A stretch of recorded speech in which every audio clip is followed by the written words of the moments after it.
নারী আমাদের অধিকাংশ পুরুষদের মুখে হরহামেশা একটি কথাই শোনা যায়, সব নারীরা একই রকম হয়।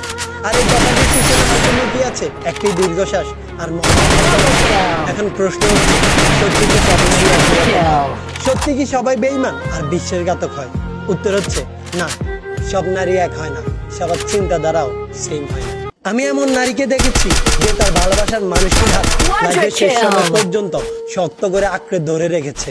আবার এমন নারীকেও দেখেছি যে তার নিজের স্বার্থের জন্য তার ভালোবাসার মানুষটির হাত মাঝপথে ছেড়ে দিয়েছে। কিছু নারীকে তার ভালোবাসার মানুষটির হাত শক্ত করে চেপে ধরে তার ভালোবাসার মানুষটির ভালো এবং খারাপ উভয় সময়ে তার পাশে থেকে তাকে প্রতিষ্ঠিত হতে সাহায্য করতে দেখেছি। আবার কিছু নারীকে তার ভালোবাসার মানুষটির খারাপ সময়ে সে প্রতিষ্ঠিত নয় বলে তাকে ছেড়ে যেতে দেখেছি।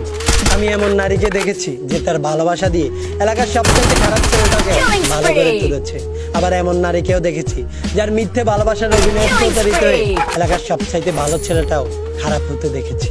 কেউ ভালোবাসার মানুষটির সামান্য ভুলে তাকে ছেড়ে যেতে দেখেছি।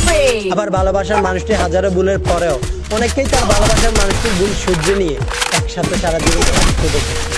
কেউ অযোগ্য বলে ছেড়ে চলে যায়, আবার কেউ যোগ্য অযোগ্যের সমীকরণটা পাশে রেখে একসাথে বাকি জীবন পথ চলতেছে। আসলে সব নারী এক না। নারীদের মুখে একটি প্রবাদ সচরাচর শোনা যায়, আমি নারী, আমি চাইলে সব পারি। সত্যি, নারীরা চাইলে সবই পারে।